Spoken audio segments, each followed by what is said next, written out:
Hello दोस्तों, राधे राधे, जय श्री कृष्णा।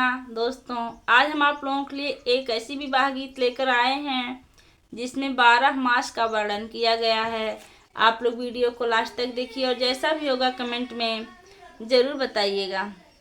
चार दिन बिना सासू जय बनाई हरावा हो, मोर भैया पड़ल बिया जेठ ही मास सासू लगन धरई हैं हो। आषाढ़ मास तिलक जे आय, सावन मास सासू घुघुरी कजरिया हो। भादो मास तीज त्योहार,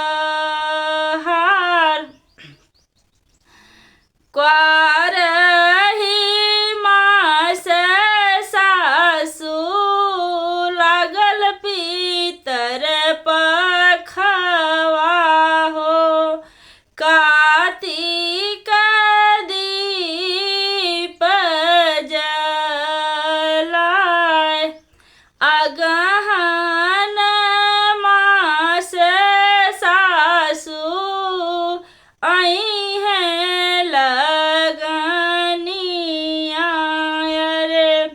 पूस मास लागे खरवास, दिन माघ मास सासू कुंभ नहावन। फागुन मास रंग त्योहार, चैत ही मास सासू भेजिहा सुदीनवा रे। भेजलू सुदीनवा हो। बैसाख मास